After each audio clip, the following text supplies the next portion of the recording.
2021년 북한 내부에서는 기술 유출을 막는다는 명목으로 대대적인 숙청이 벌어졌습니다. 우리는 뉴스로만 들었지만 실제 북한 내부에서는 핵심 기술자들조차 하루아침에 반역자가 되어 처형당했죠. 25년간 충성했던 한 부국장급 기술자도 어느 날 갑자기 조사 명단에 올랐고 그날부터 24시간 감시가 시작됐습니다. 과연 그는 어떤 결단을 내렸을까요? 구독과 좋아요를 눌러주시면 매일 감동적인 탈북 소식을 가장 먼저 만나보실 수 있습니다. 2021년 8월 어느 날 평양 대동강구역 고급 아파트에서 새벽 5시에 눈을 떴습니다. 저는 국가 핵심 산업시설의 기술 총책임자였습니다. 부국장급 간부, 전용차와 운전사가 배정된 특권층이었죠. 아내가 아침상을 차렸습니다. 쌀밥에 돼지고기, 달걀 2개, 특별배급 1급 대상자라 우리 집은 풍족했습니다. 22살 아들 민수는 김일성 종합대학 물리학부에 다녔습니다. 어제도 전화로 말했죠. 아버지처럼 훌륭한 과학자가 되고 싶어요. 자식 잘 되는 게 부모 보람 아니겠습니까? 6시 30분 전용차가 왔습니다. 보위부 경호원이 동행했고요. 차창 밖엔 배급소 앞에 긴 줄을 선 인민들이 보였습니다. 저는 다른 세상 사람 같았어요. 시설 도착 후 회의가 시작됐습니다. 20년 직위 동료 박성철이 보고했습니다. 동무, 이 수치가 이상한데 말입니다. 제가 물었죠. 다시 확인하겠습니다. 그의 얼굴이 당황스러웠어요. 작은 실수였습니다. 그런데 구석에 앉은 보위부 최 대저가 수첩에 뭔가 적고 있었습니다. 차가운 눈빛이었죠. 오후엔 김정은 동지께 올릴 원래 보고서를 썼습니다. 한 글자도 틀릴 수 없었습니다. 평생 긴장과 감시 속에서 살았습니다. 저녁 6시 퇴근했습니다. 집에서 아들의 전화가 왔어요. 아버지, 물리학 시험 잘 봤어요. 잘했다. 훌륭한 과학자 되거라. 밤 9시 TV를 켰습니다. 조선중앙TV 뉴스가 나왔어요. 마지막 뉴스가 제 눈을 붙들었습니다. 반당 반혁명 분자들을 단호히 처단. 공개 처형 장면이 나왔습니다. 가슴이 철렁 내려앉았어요. 아내가 물었습니다. 여보, 괜찮아요? 안색이 안 좋은데. 응, 괜찮아. 피곤해서 그래. 하지만 잠이 오지 않았습니다. 박 동무의 당황한 얼굴, 최 대저의 차가운 눈빛, 수첩에 적던 그 손길, 불길한 예감이 들었어요. 창밖 대동강을 보며 생각했습니다. 나는 국가 핵심 인재야. 25년을 충성했어. 문제 없을 거야. 스스로를 다독였습니다. 하지만 마음 한편이 불안했습니다. 그것이 시작이었습니다. 그날 아침 출근하자마자 긴급 전화가 왔습니다. 박성철 동무가 소환됐습니다. 기술 문건, 분실 혐의입니다. 저는 귀를 의심했습니다. 어제까지 함께 회의하던 친구였는데 말입니다. 20년을 함께 일한 동료였어요. 사흘이 지났습니다. 그날 오후 시설 앞 광장에 전 직원이 소집됐습니다. 공개 비판회였죠. 박성철 동무가 보이지 않았습니다. 대신 단상에 보위부 요원들이 섰습니다. 확성기에서 목소리가 울렸습니다. 반당 반혁명 분자 박성철과 그 가족을 처단했다. 저는 다리에 힘이 풀렸습니다. 가족까지, 아내와 딸까지 처형당했다는 겁니까? 이튿날 아침 비서실에서 또 전화가 왔습니다. 한철수 동무, 당 청사로 긴급 출두하십시오. 가슴이 쿵쿵 뛰었습니다. 전용차를 타고 평양당 청사로 향했습니다. 손이 떨렸어요. 보위부 경호원이 최고회의실로 안내했습니다. 문이 열렸습니다. 안에 당 간부들이 즐비했습니다. 그리고 단상에 김정은 동지가 서 계셨습니다. 저는 평생 직접 뵌 적이 없었습니다. 항상 서류로만 보고했으니까요. 심장이 터질 것 같았습니다. 김정은 동지의 목소리가 회의실을 채웠습니다. 우리 공화국의 핵심 기술이 누출되고 있다. 내부에 반역자가 있다. 분노에 찬 목소리였습니다. 그리고 갑자기 제 이름을 부르셨습니다. 한철수. 온몸이 얼어붙었습니다. 동무는 어디로 빼돌렸느냐? 무슨 말씀인지 이해할 수 없었습니다. 저는 아무것도 빼돌린 적이 없었습니다. 동지, 저는 충성을, 말이 제대로 나오지 않았습니다. 억만금을 써서라도 진상을 밝혀라. 조사 명단을 작성하라. 김정은 동지가 손을 내리쳤습니다. 회의가 끝나고 나왔습니다. 복도에서 비서실 직원과 마주쳤습니다. 그는 작게 속삭였습니다. 한 동무, 조심하시오. 조사 명단에 동무 이름이 있소. 저는 그 자리에 멈춰 섰습니다. 차를 타고 돌아오는데 아무 생각이 나지 않았습니다. 25년을 충성했습니다. 밤낮 없이 일했습니다. 나라를 위해 헌신했어요. 그런데 이제 저를 의심한다고요? 박성철 동무처럼 저도 가족과 함께 처형당할 수 있다는 겁니까? 그날 저녁 집에 도착했습니다. 아내가 밥상을 차리고 있었습니다. 평소처럼요. 저는 아무 말도 할 수 없었습니다. TV를 켰습니다. 뉴스에서 또 처형 소식이 나왔습니다. 내부 반역자 척결. 저는 그때 깨달았습니다. 내가 아무리 충성해도 의심받으면 끝이구나. 박성철은 누군가의 모함으로 희생양이 됐구나. 그리고 다음은 나일 수 있구나. 그날 밤부터 저는 잠을 잘 수 없었습니다. 당 청사에서 돌아온 다음 날부터 달라졌습니다. 아침에 나가려는데 아파트 앞에 검은 승합차 3대가 있었습니다. 보위부 차량이었어요. 창문에 앉은 요원들이 저를 지켜봤습니다. 전용차도 오지 않았습니다. 운전사에게 전화했죠. 동무, 차량 배정이 취소됐습니다. 목소리가 떨렸어요. 직위 정지당한 거구나. 출근길 버스에 탔습니다. 25년 만에 처음이었어요. 뒷자리에 보위부 요원이 탔습니다. 저를 감시하는 거였죠. 시설에 도착하니 동료들이 제 눈을 피했습니다. 복도에서 마주쳐도 고개를 돌렸어요. 전염병 환자 대하듯이요. 점심에 아내가 전화했습니다. 여보, 인민반장이 다녀갔어요. 당신 일 때문에 물어보더라고요. 최근에 이상한 행동 없었냐고. 목소리가 떨렸습니다. 괜찮아. 걱정 마. 저는 그렇게 말했지만 손이 떨렸어요. 오후 3시. 아들에게서 전화가 왔습니다. 아버지, 저 지금 집으로 가요. 학교 당위원회에서 아버지에 대해 물어봤어요. 가슴이 철렁했습니다. 무슨 일이 있었는지, 아버지 직업이 뭔지, 최근 이상한 점은 없었는지. 아들 목소리에 불안이 가득했습니다. 아버지, 우리 위험한 거 맞죠? 저녁에 집에 돌아왔습니다. 아들이 기다리고 있었어요. 22살 청년 얼굴에 걱정이 가득했습니다. 아버지, 제 친구들이 연락 안 받아요. 교수님도 저를 피하시고. 아내가 저녁상을 차렸습니다. 하지만 아무도 못 먹었어요. 아내가 물었습니다. 여보, 이게 정말인가요? 우리가 뭘 잘못했어요?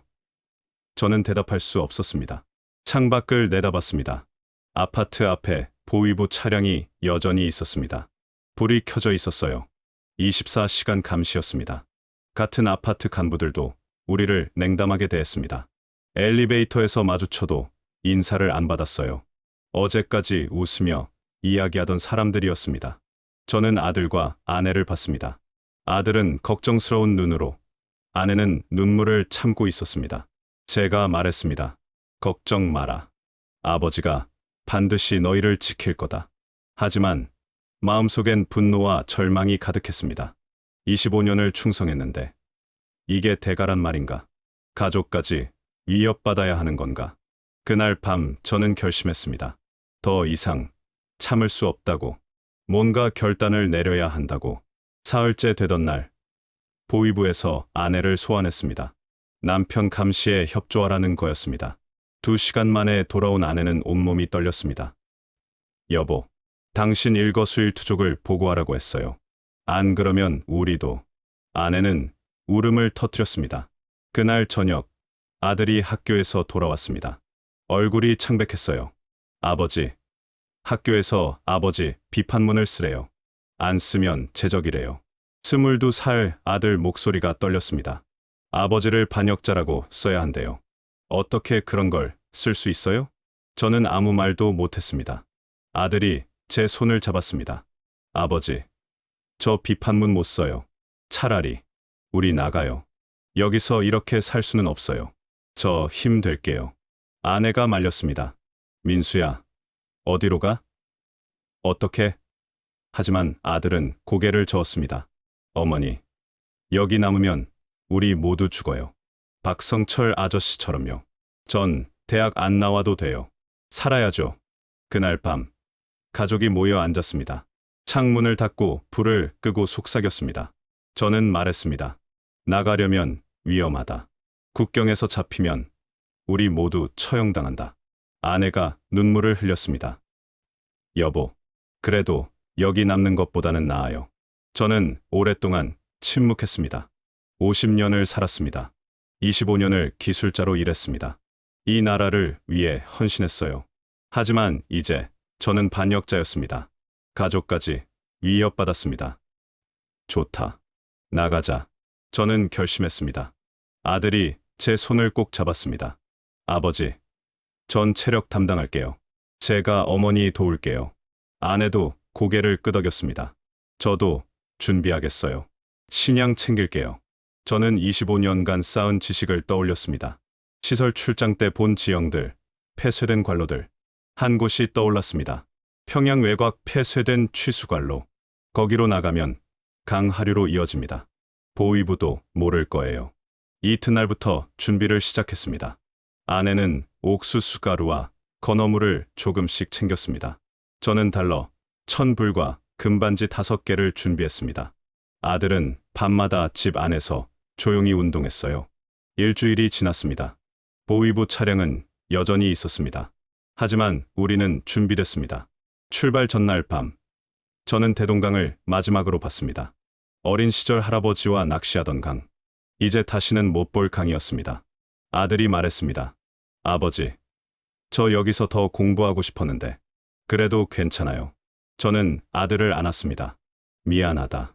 더 좋은 곳에서 공부시켜 줄게. 아내도 우리를 안았습니다. 우리 가족은 그렇게 마지막 밤을 보냈습니다. 내일이면 우리는 생사를 건 여정을 시작할 것입니다. 2021년 10월 어느 날 새벽 1시 우리는 움직였습니다. 아들이 배낭을 메고 선두에 섰습니다. 저는 루트를 안내했고 아내가 뒤따랐습니다. 아파트를 나올 때 심장이 터질 것 같았어요. 계단을 천천히 내려갔습니다. 15층에서 1층까지 숨소리도 죽였습니다. 뒷문으로 나갔습니다. 보위부 차량이 앞쪽에 있었으니까요. 어둠 속으로 뛰었습니다. 평양 외곽을 향해 3시간을 걸었습니다. 50년, 인생에 이렇게 긴장한 적이 없었습니다. 새벽 4시, 폐쇄된 산업시설에 도착했습니다. 철조망 구석에 구멍이 있었어요. 출장 때 발견한 곳이었습니다. 안으로 들어갔습니다. 취수관로 입구가 보였습니다. 녹슨 철문이었어요. 들어가자. 아들이 먼저 들어갔습니다. 아내가 망설였어요. 여보, 무섭네요. 괜찮아. 내가 있어. 아내의 손을 잡았습니다. 관로 안은 칠흑같이 어두웠습니다. 손전등을 켰습니다. 물이 허리까지 차 있었어요. 얼음장처럼 차가웠습니다. 15월 새벽이었으니까요. 아버지, 제가 어머니 도울게요. 아들이 아내를 부축했습니다. 1시간쯤 지났을 때 위쪽에서 소리가 들렸습니다. 발소리였어요. 동무들, 이쪽을 수색하라. 순찰되었습니다. 우리는 멈춰섰습니다. 숨을 죽였어요. 물속에 몸을 낮췄습니다. 손전등 불빛이 관로 입구를 비췄습니다. 저는 아내와 아들을 꼭 안았습니다. 제발, 제발 지나가 주십시오. 하느님께 기도했습니다. 개 짖는 소리가 들렸습니다. 군견이었어요. 10m도 안 되는 거리였습니다. 아들이 돌을 꺼내 반대편으로 던졌어요. 퍽. 개가 그쪽으로 달려갔습니다. 저쪽이다. 순찰대가 멀어졌습니다. 우리는 다시 움직였습니다. 관로 끝이 보였습니다. 저 너머가 강이었어요. 강물이 흘렀습니다. 얼음은 녹았지만 물은 차가웠어요. 건너야 한다. 아들이 먼저 들어갔습니다. 아버지, 깊지 않아요. 어머니, 제가 모실게요. 아들이 아내를 부축했습니다. 저는 뒤를 따랐습니다. 강 한가운데쯤 왔을 때 아내가 미끄러졌어요. 물속으로 빠졌습니다. 여보, 아들이 재빨리 나뭇가지를 내밀었어요. 아내가 붙잡았습니다. 우리는 아내를 끌어올렸습니다. 마침내 강을 건넜습니다. 중국 땅이었습니다. 우리는 주저앉았습니다. 온몸이 젖었고 추웠고 떨렸습니다. 하지만 살아있었습니다. 아들이 말했습니다. 아버지, 우리 해냈어요. 저는 아들을 안았습니다. 그래, 우리 해냈다. 북한에서의 삶은 끝났습니다. 이제 새로운 시작이었습니다. 강을 건넌 우리는 중국 마을로 향했습니다. 옷이 젖어 얼어 죽을 뻔했어요. 출장 때 만난 조선족 지인 주소를 외워뒀었습니다. 새벽 6시쯤 작은 마을에 도착했습니다. 김 씨 집을 찾았어요. 저 북에서 왔습니다. 문이 열렸습니다. 김 씨가 급히 안으로 들였어요. 빨리 들어오세요. 밖에서 보면 안 돼요. 김 씨가 옷과 따뜻한 물을 줬습니다. 같은 핏줄이니까 도와드리죠. 하지만 조심해야 해요. 공안 단속이 심해요. 그는 우리를 작은 방에 숨겨뒀습니다. 요즘 북한 보위부가 중국 공안이랑 협력해요. 특히 고위층 탈북자는 거액 포상금이 걸려요. 제 얼굴이 수배 전단에 있을 거였습니다. 국가 핵심 기술자였으니까요. 절대 밖에 나가면 안 됩니다. 김 씨가 경고했습니다. 며칠이 지났습니다. 우리는 방 안에만 있었어요. 아들이 말했습니다. 아버지, 이렇게만 있을 순 없어요. 제가 중국어 배워서 일하겠어요. 민수야, 넌 학생이잖아. 아버지, 전 이제 22살이에요. 제가 가족 먹여 살릴 수 있어요. 김 씨가 조선족 교회 박 목사님을 소개해 줬습니다. 한국 가고 싶으시죠? 도와드리겠습니다. 하지만 시간이 걸려요. 아들이 말했습니다. 제가 일하겠습니다. 아들은 빠르게 중국어를 배웠습니다. 한 달 만에 기본 회화를 했어요. 식당에서 설거지를 시작했습니다. 22살 청년이 아침부터 밤까지 일했어요. 손이 트고 피가 났지만 불평 안 했습니다. 아버지, 이 정도는 괜찮아요. 아내는 숙소에서 바느질 일을 했습니다. 조선족 할머니들이 일감을 가져다 뒀어요. 같은 민족끼리 도와야죠. 저는 밖에 못 나갔습니다. 방 안에만 있었어요. 어느 날 김 씨가 급히 왔습니다. 한동무, 큰일 났어요. 공안이 수색 나왔어요. 전단이 있었습니다. 한철수, 국가 핵심 기술자. 체포 시 5만 위안 포상, 제 사진이었어요. 그날 밤 박 목사님이 왔습니다. 더 이상 여기 계시면 위험합니다. 태국으로 가야 해요. 비용이 얼마나 됩니까? 가족 3명이면 3만 달러는 필요합니다. 엄청난 돈이었습니다. 걱정 마십시오. 교회에서 헌금을 모으겠습니다. 같은 민족이잖아요. 저는 눈물이 났습니다. 북에선 의심받고 쫓겼는데 여기선 같은 민족이라고 도와주는 사람들이 있었습니다. 아들이 제 손을 잡았습니다. 아버지, 빚은 제가 한국 가서 갚을게요. 열심히 일할게요. 22살 아들이 가장 노릇하는 게 눈물 났습니다. 미안하다. 아버지가 이렇게 만들어서. 아니에요, 아버지. 우리 함께 살아요. 중국에서의 석 달은 불안의 연속이었습니다. 하지만 희망도 있었습니다. 한국으로 가는 길이 열리고 있었습니다. 석 달이 지난 2021년 12월, 박 목사님이 왔습니다. 한국행 길이 열렸습니다. 태국으로 가야 합니다. 교회에서 헌금을 모아줬어요. 조선족 지인들도 돈을 보탰습니다. 우리가 도울게요. 저는 눈물이 났습니다. 같은 민족의 따뜻함이 가슴을 적셨습니다. 출발 전날 밤, 아들이 말했습니다. 아버지, 이 은혜를 잊지 않을게요. 한국 가서 꼭 보답하겠습니다. 밤 기차를 탔습니다. 중국 남부로 가는 긴 여정이었어요. 이틀을 기차에서 보냈습니다. 신분이 들킬까 봐 노심초사했습니다. 검표원이 올 때마다 가슴이 철렁했어요. 하지만 무사히 통과했습니다. 국경 도시에 도착했습니다. 브로커가 기다리고 있었어요. 빨리 오세요. 그는 우리를 트럭에 태웠습니다. 라오스 국경을 넘어야 했습니다. 밤에 걸어서 국경을 넘었습니다. 정글이었어요. 어둡고 무서웠습니다. 3일을 걸었습니다. 먹을 것도 거의 없었어요. 아내가 지쳐서 주저앉았습니다. 여보, 더는 못 걷겠어요. 아들이 어머니를 업었습니다. 어머니, 제가 모실게요. 조금만 더 힘내세요. 어머니를 업고 정글을 걷는 아들을 보며 눈물이 났습니다.